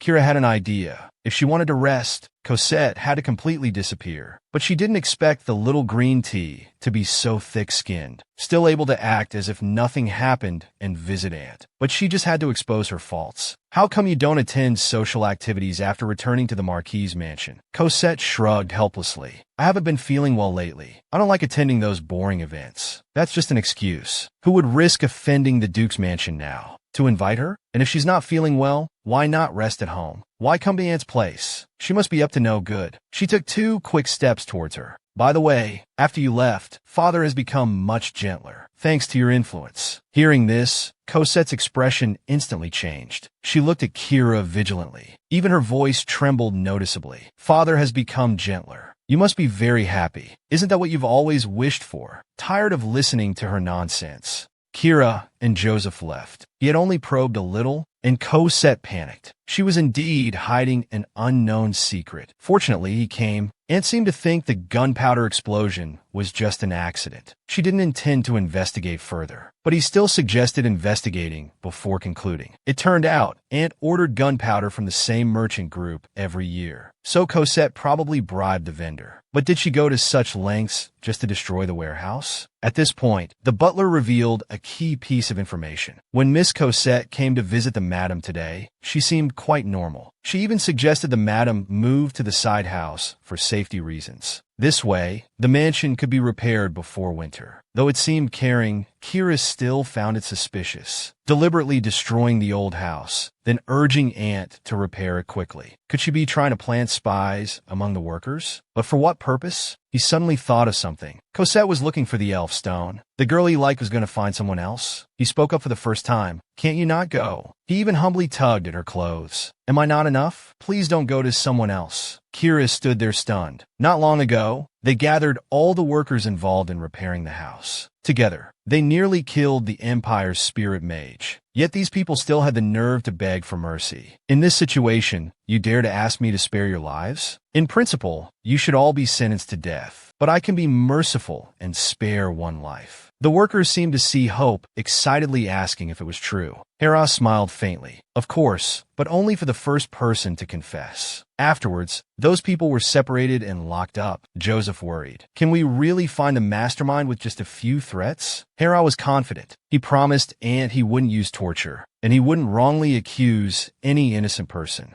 Now they were locked up separately, unable to communicate with each other. All he had to do was wait. Someone would surely come forward. As expected, 2 days later, someone couldn't handle the pressure. They confessed that there were 3 participants. Their backgrounds were clean, but they all had one thing in common. They weren't very wealthy. They did this for money. Moreover, the client only asked them to verify if the mansion's floor plan matched the actual structure. But strangely, this client was very mysterious. Even the 3 of them had never seen them. Who was behind this was obvious. Even Joseph guessed it was Cosette's doing, but they had no evidence. Looking at the confession in hand, Hera fell into deep thought. To find the elf stone, Cosette had started to use any means necessary. Baron Bane knew his true purpose. Even if humans and demons went to war again, he didn't care anymore. No good. He must tell Erez about this now. Unexpectedly, just as he stood up, Joseph stopped him. Are you going to find the young mage? Is it because I couldn't help you? So you want to find someone else? Can you not go? Hera stood there stunned. The usually confident man was now begging him so humbly. He stepped forward and covered her hand. He had helped him a lot these 2 days. He was grateful. But regarding the human-demon war, he really didn't want Joseph to be involved anymore. He knew clearly in his heart, if at this moment he told the man about his past life experiences, this person would undoubtedly believe him firmly, even willing to sacrifice to protect him. But he didn't want such sacrifice. Once in the past life was enough. He didn't want him to be involved in his struggle with Cosette again. So sorry. The Duke finally found the truth of that year in his dream. It turned out in his past life, he killed his own daughter with his own hands. Even his only son was sacrificed because of his foolishness. And the other daughter, he once took pride in actually joined hands with demons and destroyed the entire world. Less than a month after Hera's death, the land was devastated, and people died en masse like withered leaves. Humans and demons officially began a great war. At this very moment, his Aunt Johanna had her throat slit. Cosette also disappeared, as if she had vanished into thin air. Not a trace could be found in the entire empire. It seemed like someone was plotting something. Everything was too coincidental. The Duke stood on the ground that resembled hell. Where exactly did things start to go wrong? His sister's death? Or Cosette's disappearance? Or perhaps even earlier? He suddenly thought of the deceased Kira, but it had already been proven that she wasn't of Pavis blood. As he pondered in confusion, Cosette, who had long disappeared, emerged from the ruins. The Duke excitedly threw down his sword. "Where have you been all these days? Are you hurt?" But as soon as he touched the girl's body, he couldn't help but shudder. Ice cold, no warmth, just like a dead person. "Who are you really? What have you done to my daughter?" The girl opposite seemed to hear a joke. "Your daughter? Didn't you already kill her?" Then, under the man's shocked gaze,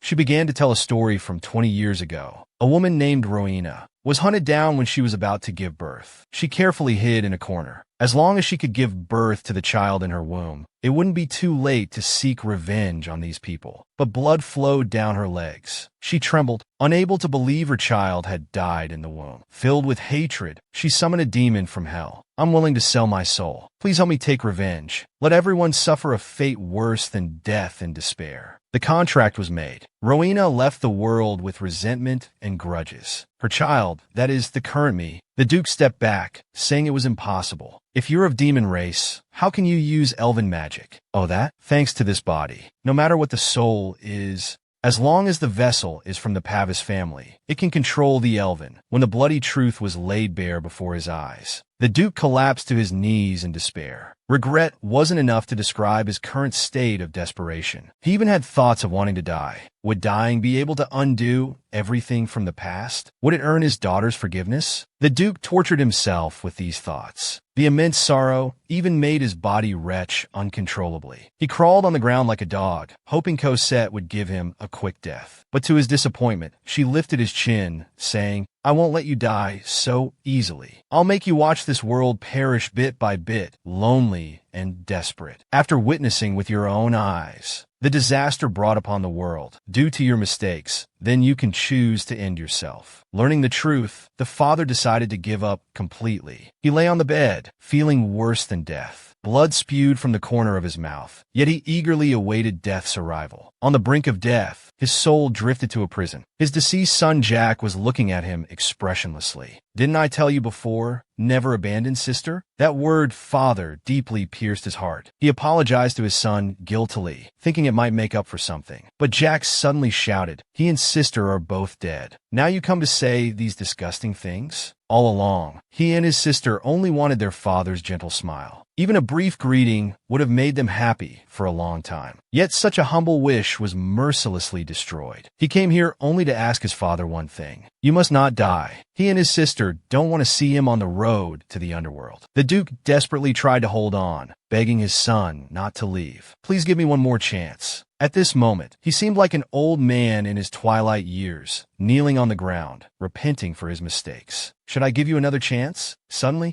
a voice woke him up. "Who's there?" He struggled to prop himself up, but the surroundings were terrifyingly quiet. He thought it was a false alarm, but a mysterious figure suddenly appeared in the room. The man raised his 0.1-meter-long sword, ready to fight to the death. However, the other person wasn't there to fight him. "Do you regret your actions? I can help you change the past." He thought he was hearing a fairy tale. How could such a thing be possible? But the other person was dead serious. It didn't seem like a joke at all. The Duke began to waver. If this was true, could he return to the past? He might have a chance to make up for his mistakes. The mysterious person told him that to make a contract, he must pay a price. That price was to offer his own soul. He hardly hesitated, even if it meant eternal damnation, as long as his children could live again. Even if Kira would resent and hate him, even if she wouldn't forgive him, his life was worthless. Time reversed. The gears of fate turned once again. With a shudder, the Duke woke from his dream. Tears of remorse had already blurred his cheeks. The debt from his past life made the father strive to compensate his daughter. But unfortunately, the wronged maid would never trust him again. The man who had been unconscious for 3 days. Upon waking, the first thing he did was to frantically search for his daughter. He feared that if he was late, the helplessness and despair from his dream would become reality. He held Kira tightly in his arms, so carefully, as if protecting a fragile treasure. The sudden action almost frightened the girl. I'm sorry, Kira. You must have had a hard time these years. After they sat down, the father confessed that he had been having nightmares for a long time. In the dream, the empire was in ruins, day and night indistinguishable. Most importantly, you weren't in that world. Kira immediately realized, remembering that Erez had said the Duke was the one who reversed time with him, and the horrific scenes he described must be the world after his death. She wanted to ask for more useful information, but the man started apologizing on his own. As the shield of the empire, he had always warned himself not to be swayed by personal feelings. So, he neglected his young children. When they needed him the most, he chose to be a cold bystander. I've been a terrible father. I only thought about the family and the empire. But now I want to live for you as your father. Can you give me another chance? A chance to redeem myself to you. Kira stood there speechless for a long time. An apology that came over a decade late made her feel more surprised than anything else. The Duke thought it was just a nightmare he had, but he had actually died. After her mother passed away, he only had his father left in his heart. But no matter how hard he tried, his father never spared him a glance. Later, because of Cosette's arrival, he even doubted if he was truly of Parvis blood. Countless sleepless nights, he didn't know how he endured them. So he remained himself. He could choose to coexist peacefully with the Duke, but he would never love again. However, to deal with Cosette and the Bain family, he still needed the power of the Duke's mansion. About your words of living for me, I'm quite happy to hear that. I plan to send Cosette back to the Count's mansion. Kira looked at the man in disbelief. When he saw his daughter being pushed towards the monster, the Duke had already decided that Cosette couldn't stay. But before confirming whether he or Kira was the true elf master, he couldn't deal with him either. Kira knew that for a man who always weighed pros and cons, to do this much meant he had already made a change. However, she had a question in her heart. Are you really sure I'm your daughter? Looking at appearances, Cosette seems more similar. But this time, the man gave her a definitive answer. I'm certain you are my daughter. Kira, being acknowledged, almost fled in a panic. She didn't know why she was crying. Perhaps she remembered her past self. See, she finally acknowledged you, but you can't hear it anymore. The evil green tea finally got her punishment. Seeing that you came to help her pack, she was still making a last struggle. She thought it was Kira's idea, shouting about going to the Duke for justice. Unexpectedly, she was immediately slapped in the face. Not only did the Duke come, but he also publicly rebuked her. Since you came to the Duke's mansion, you've only caused trouble. Sending you away is already saving your face. This scene was quite satisfying to Emily. She deserved it for always bullying the young lady. But Cosette still shamelessly said it was all a misunderstanding. Misunderstanding? I saw with my own eyes what you did to Kira at the hunting event. Seeing that begging wouldn't work, she planned to use black magic to bewitch the man again. But as soon as she moved, a statue of the goddess appeared behind the Duke. Was Beatrice warning her? She froze in place, not daring to act rashly, finally accepting the reality of being sent away. Watching Cosette's carriage leave the mansion, Kira was still surprised. She didn't expect the Duke to actually follow through. Through this magical beast attack incident, he also discovered some strange things. In her previous life, after being sentenced to death, it was almost immediately executed. However, according to normal procedures, regardless of the cause of death, it would take a long time to process before execution, especially since she was a noble, particularly for the Duke who valued social procedures. It was impossible to bypass everyone to push this matter. She suspected if he had been manipulated, so she asked Ares to help investigate. But does such magic really exist? The more she thought, the more her head hurt. She decided to rest for a while. Unexpectedly, just as she lay down, the bedroom door was pushed open. It was Jack and a group of subordinates. Sister, did you see? That unlucky woman is finally gone. Yasi was even crying with excitement. Although the young lady never showed it, they all knew in their hearts that during Cosette's stay, the young lady had a very hard time. Seeing everyone's sincere blessings, Kira's mood also improved for once. The next day, the siblings had a small celebration in the wilderness. It had been a long time since he was alone with his sister. Jack finally asked the question he had been holding back for a long time. Sister, are you in love recently? Kira blushed on the spot, startled. Coincidentally, Joseph walked by.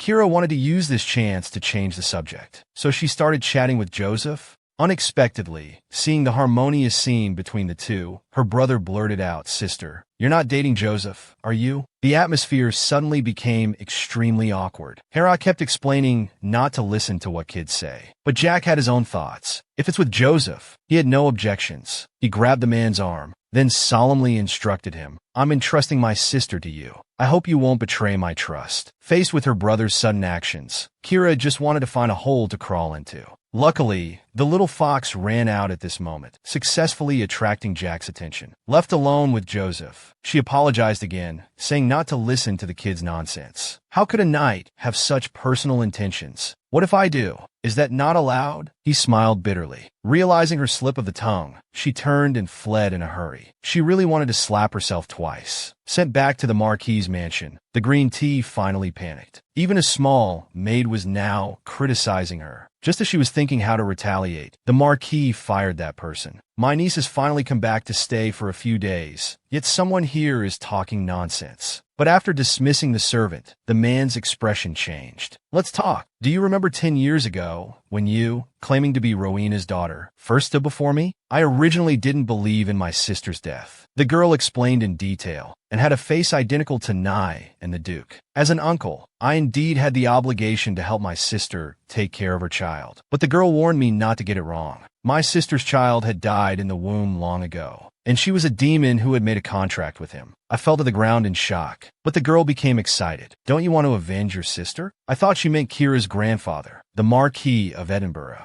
After all, the tragedy back then was all planned by that old man. "No, my target is the entire Marquis family. Of course, that includes the Duke's daughter with Edinburgh blood. However, if the elven mage dies, humans will also perish." The girl solemnly promised not to harm the innocent, so he agreed to cooperate with her, for his sister, and for that unborn child. But how could one trust a demon's words? Now he was becoming more and more confused. Cosette, as a noble lady, now not only had a tarnished reputation, but was also kicked out of the Duke's mansion. "Have you really put my sisters and my revenge as the top priority?" Unexpectedly, his questioning was ruthlessly interrupted. Her tomato-colored eyes were full of displeasure. "Are you doubting me now? Didn't we agree to have the same goal? Don't overthink it. Everything is under my control." She's been kicked out, yet still stubborn. But the Marquis also knew now was not the time to fall out. If he wanted to avenge his sister, he must endure. When only Cosette was left in the room, she no longer had her previous confidence. As long as Beatrice's energy remained,